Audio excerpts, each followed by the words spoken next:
Able to learn more about their ministry.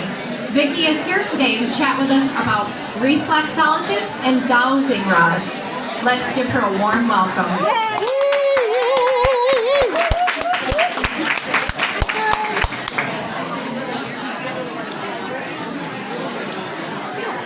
And feel free to come have a seat if you'd like to listen to this. No, we get them for free prints.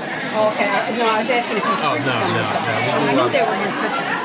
Yeah, free prints gives you 85 free prints a month, and you pay like $10 for shipping. Hi, how's everybody doing today? So, like all in, each card only costs less than $1.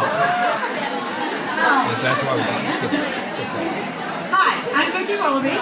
I have been teaching Reiki Master for the last 25 years, and I live here in Oswego, and I'm basically the management for We Have Wellness Ministries that my partner and I run here in Oswego. Okay, so show of hands. Who's ever heard of foot reflexology? There's one. Okay, a few. You never heard of foot reflexology? Oh, okay. I don't know, is this coming through clearly? Let me see if I can. There we go. Oh, all right. There we go. Hi, Sarah. Yes, you have. Haven't you? Okay, well, that was one of the things I wanted to talk about today because I want to give you all something that you can take home with you that will be helpful in you gearing your own path on your healing journey. That's what we're about at We Have Wellness. It's not what we have to offer, but where are you and where would you like to be and how do we find a bridge in between? And reflexology and use of dowsing rods are two ways that we do that.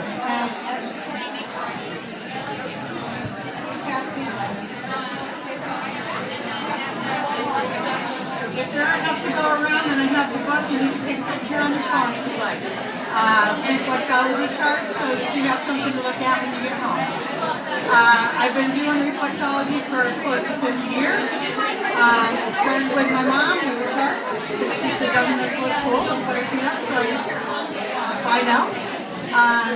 Reflexology is very little known, very little used, but I feel like it should be taught to our kids in kindergarten, in health classes. We should be taught how to manage our own vehicle.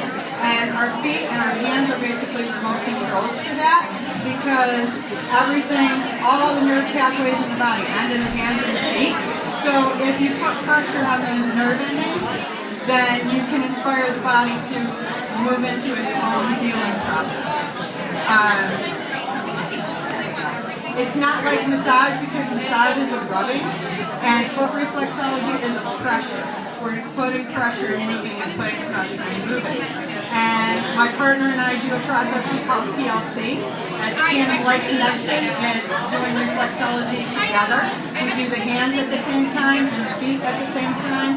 So you're getting both sides of your body balanced and worked at the same time. It's a very wonderful process.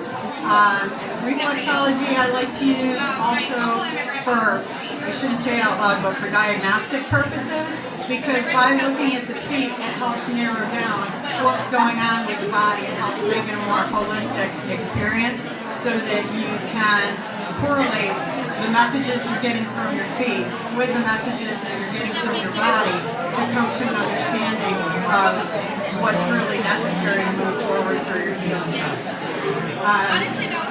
Okay, so foot reflexology is very logical. It makes sense. It's anatomically correct. So everything for the toes, this is very thrown down. Everything for the toes correlates to the head. Right controls left, left controls right. So big toes are like head central.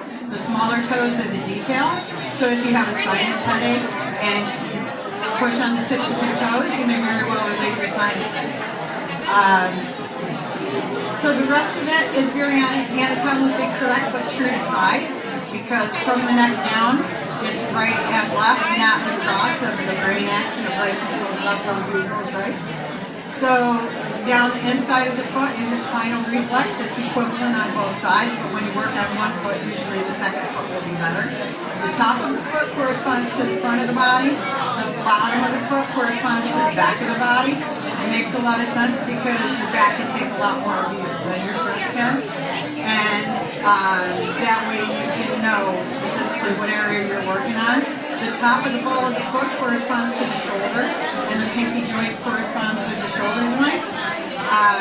And then the ball of the foot goes to your diaphragm. So if you're concerned with respiratory anything, then pressing on the ball of your foot or adding essential oils there or whatever method you choose can help with respiratory issues. The arch of the foot goes totally to the abdominal area. It's like where you have the arch is the whole. Anyway, the heel of the foot corresponds to your backside. It's like one cheek per side. So if you have sciatic issues, anything like that, and your heel is where you're going to find the reflexes to help release things like that.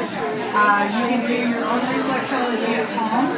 I don't recommend it because it's so much more fun to lay back and let somebody else do it for you, which we're really happy to see us over here in the corner and we'll talk about it. We are actually offering a free raffle with a TLC session so that you can have 2 reflexologists at a time working on you. Being able to use the remotes for the body and to initiate the nervous system into helping release blockages and sending energy to places where you want energy to be is so effective, and it really helps you get a better relationship with your own body so that you are more in communication and can better steer your own healing process, whatever that is for you. Anyway, the touch for reflexology is deep. It's not so deep like if you're doing on your own hand, you're not going to do it so deep that it hurts, but you're going to go almost there. And if you find a spot that hurts, then you can liberate that energy from there and start your own healing process. I definitely teach about that otherwise, and I teach while I'm doing it as well. So anybody who wants to know more about that, feel free to visit us in the corner and sign up for a free raffle for a TLC session. And by the time you're done, you'll definitely be more educated about what's going on with your own body as those connections. So that's just a brief overall for reflexology and okay. So the other thing I wanted to talk about today is another tool that I use for divining what's going on with people. Is anybody here old enough to know what a divining rod is for? Well, there's one that people have used the term witching for water. You know, back in the day that elders would use cork branch and they would use it to find electrical current or water current underneath the soil. What I use It's my therapy.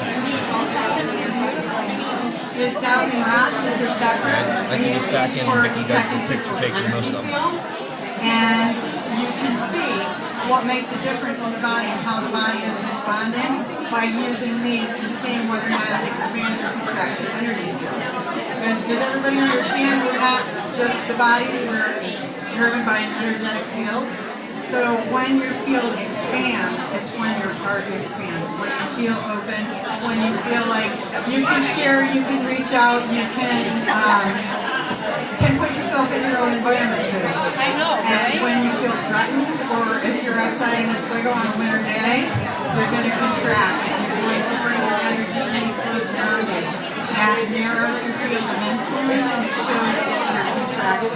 And when I do dowsing rod tests, where I'm a teaching Reiki master, and when I do introductions or my first level 1 classes, I do a dowsing rod test to show people what the significance of Reiki is, what the significance of our thoughts are, and how fast our energy changes. Because our energy changes literally on a thought. Because if you're having a great day and all of a sudden you get a phone call you didn't want to get, your energy will drop right through your feet and you will feel very contracted that fast.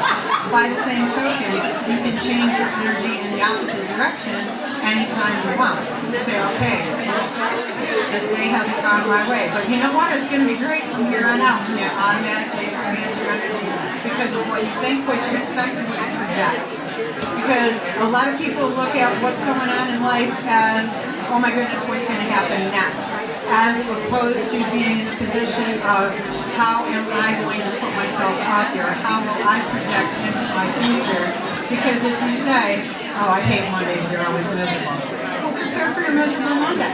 And people will say, you see, I'm just telling you what happens.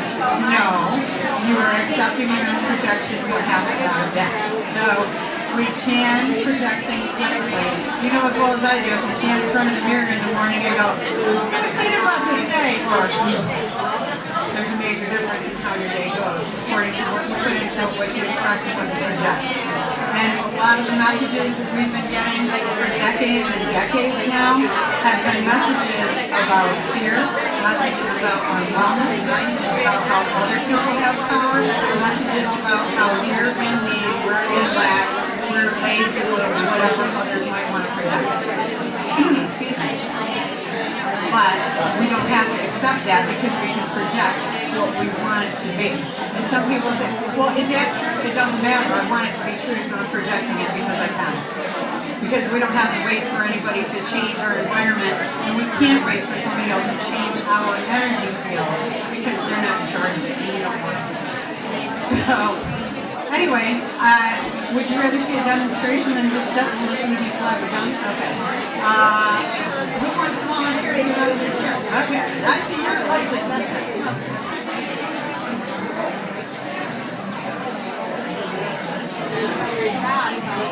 Nice to meet you.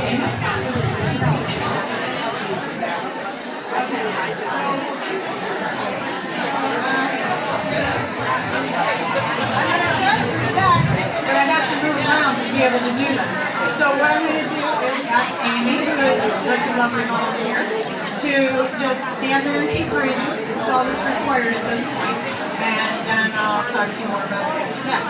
So with the dowsing rods, first I have to qualify and tell them what their job is. These are like a border collie. And because they haven't been given a job yet, they might be going over there, and all over the place. But these are just 2 copper rods with sleeves on them, so I'm not touching the rods themselves. They'll move around randomly as I see them until I tell them what I want them to do. So I'll qualify them and say, I'm going to measure Amy's energy field only.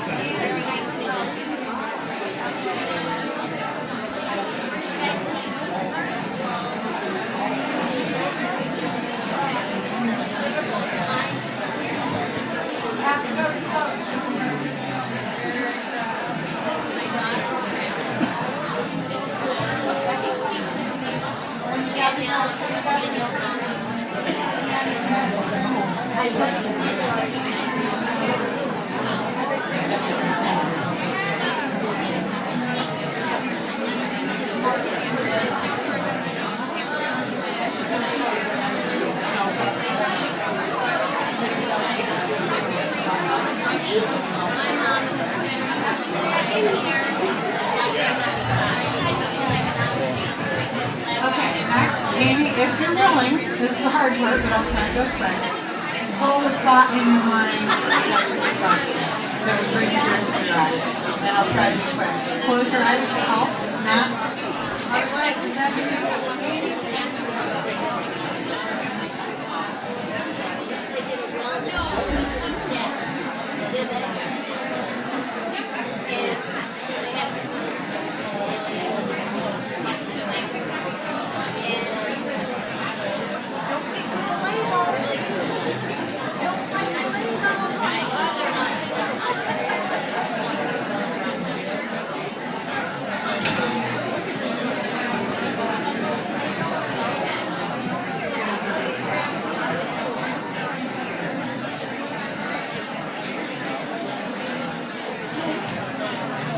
Okay, so you can see that for holding a negative thought, reduce your energy level by half right away. Now, the latest instruction I gave to her was let the Lord's Prayer run through your head, or, whatever you feel like is prayer for you. Our Father who art in heaven, and then we'll see what difference it makes to her energy field to be in prayer.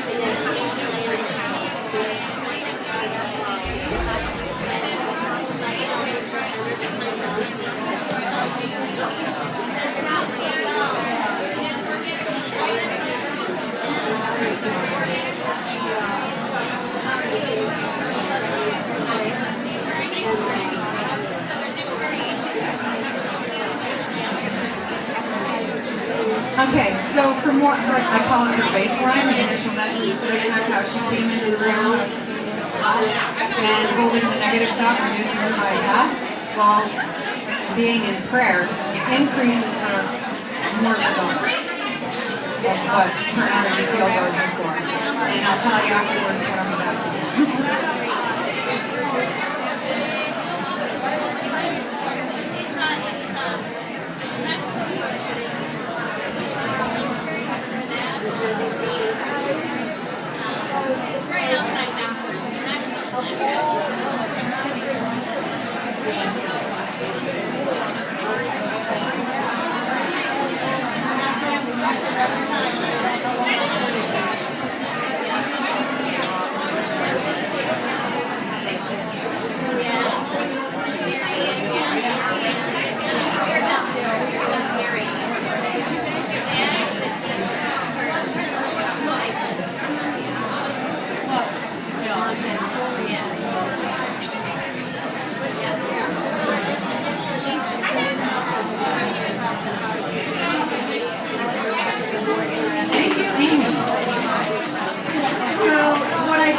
Last round of tests is I put a power symbol from the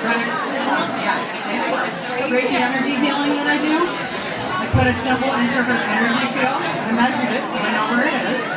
And this was the result. So to start off with, she came in with a pretty good sized energy field.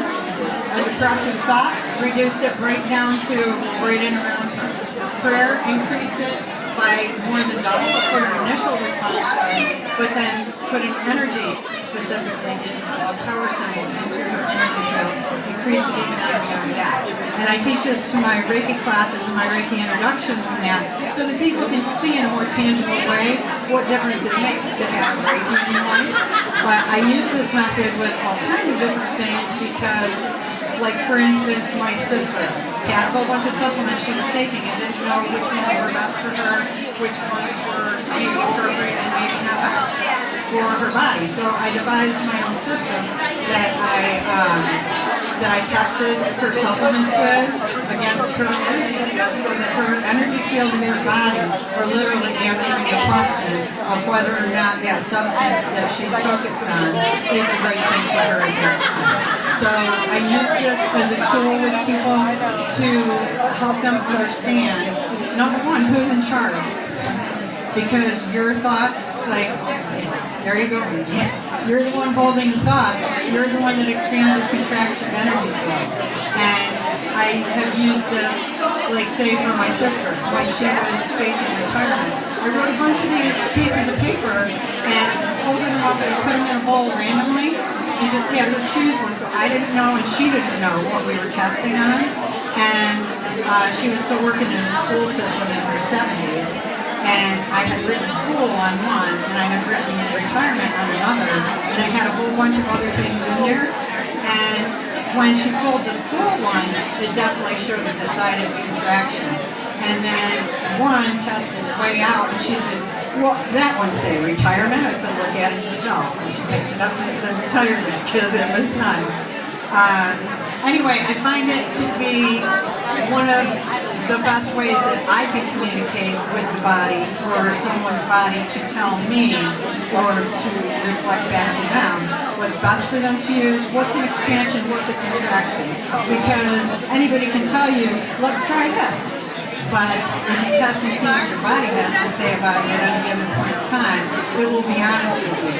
That being said, it does change with your thoughts. So a lot of the time I test blind because then I can't affect it, I don't know what's being tested, and the person that is receiving the testing doesn't know what's being done either. So our mental capacity doesn't factor into it. Anyway, does anybody have any questions?